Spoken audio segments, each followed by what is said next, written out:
Hello 8th class बच्चों, आज आपका पहली बूंद कविता हम पढ़ाएंगे।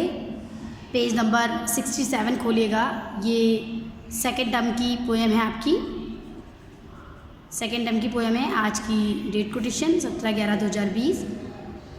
कोटेशन घृणाहृदय का पागलपन है। इसको पढ़िएगा।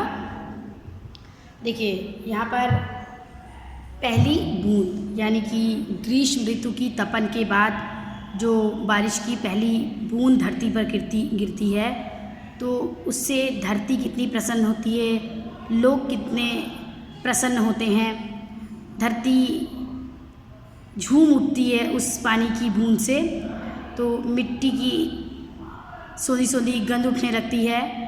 ऐसा लगता है कि धरती को नवजीवन मिल गया होता है। भीषण गर्मी से तपने के बाद धरती को सुकून मिलता है, धरती शीतल होती है, तो धरती का मन रूपी मयूर नाचने लगता है। तो इसी का वर्णन यहाँ पर किया गया है। बच्चों बताया गया है कि ऐसा लगता है कि वो धरती जो बूढ़ी हो गई थी वो फिर से यौवन को धारण कर रही है, या उसमें नई चेतना, नया जोश, नया उल्लास फिर से आ गया है।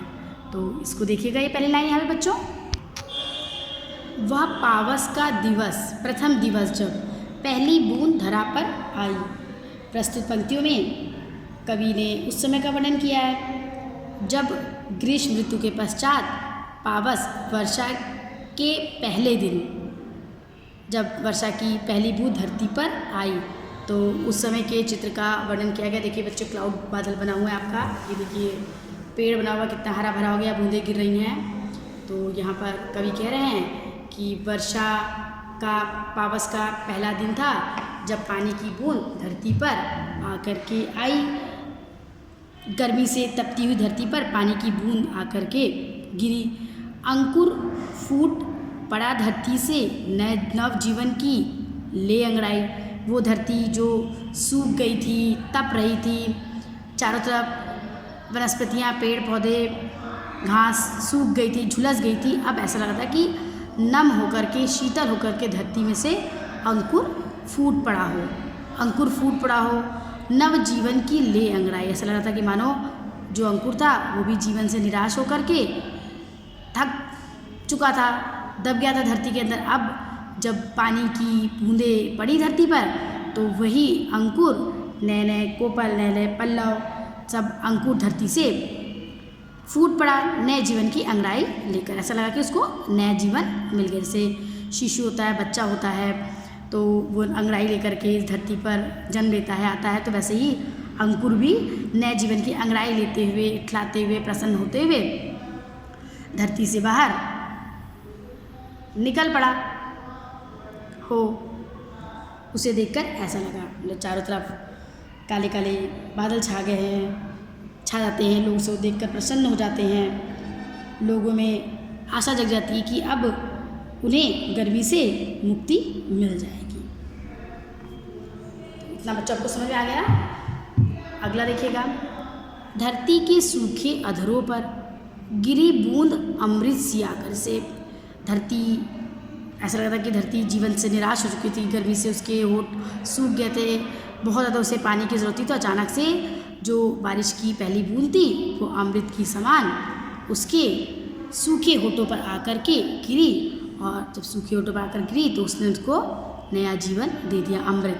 अमृत जिसको पीकर व्यक्ति अमर हो जाता है, तो वो पानी की बूंदें जब धरती के सूखे होठ पर गिरी तो धरती को लगा कि उसको नवजीवन सा मिल गया। जैसे बच्चों लोग प्यासे होते हैं, होठ सूखते रहते हैं, एकदम स्थिति बहुत बुरी होती है, अचानक से हमको पानी मिल जाता है तो लगता है कि लो जान में जान आ गई। वैसे ही धरती भी ग्रीष्म से तप गई थी, गर्मी से तप रही थी, सूर्य तपा रहा था।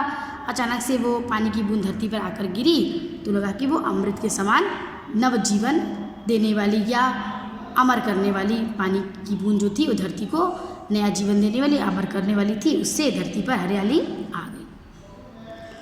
उसी पानी की बूंद से वसुंधरा, धरती की रोमावली, धरती की रोए की जो पंक्तियाँ थी वो हरी दूब पुलकी मुस्काई, यानी जो धरती धूप होती है, धूप बच्चों जो छोटी छोटी घास होती है जो हम लोग जिनकी पूजा गणपति पे जिसको चढ़ाते हैं, दूब पूजा पाठ में इस्तेमाल करते हैं, प्रयोग करते हैं। तो कहते हैं कि बच्चों उसका प्रयोग हम पूजा पाठ में करते हैं, तो कह रहे हैं कि वो हरी घास या हरा दूब धरती के रोए हैं। जैसे हमारे शरीर में रोए होते हैं, वैसे ही वो घास, वो तिनके धरती के रोए हैं। और पानी की बूंद पाकर धरती के रोए प्रसन्न हो गए, खुश हो गए हों। कब? जब पहली बूंद धरा पर आई, जब धरती पर पानी की पहली बूंद आई। तो बच्चों ये आपको समझ में आ गया ना, मतलब इसमें पूरी पोएम में बताया गया है कि प्रकृति में चारों तरफ जो भी पौधे थे, बारिश की बूंदें पड़ने से नई कोपल, पत्तियां निकलने लगी, अंकुर नए फूटने लगे। उन्हें देखकर ऐसा लगा था जैसे मुरझाए हुए शरीर में नवजीवन का संचार हो गया हो। और बोले कि जो बीज धरती में सूख गए थे, उनमें भी वर्षा की बूंद पड़ने से या पानी पड़ने से उनमें भी अंकुर फूट गए थे।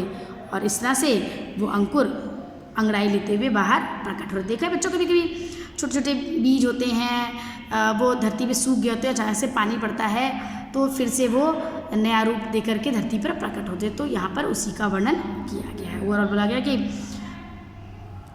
वर्षा की पहली बूंद गिरने से धरती पर अंकुर फूट गया, जो सूखे बीज थे उसमें अंकुर फूट गया, धरती प्रसन्न हो गई, ऐसा लगा उसको नवजीवन सा मिल गया है, वो अमर सी हो गई। और उसकी हरी घास रूपी जो रोए थे वो रोए प्रसन्न हो गए। ठीक, इसको बच्चों पढ़ लीजिएगा, इसके बाद हम रिटर्न वाका आपको देंगे। Okay, bye and take care everyone.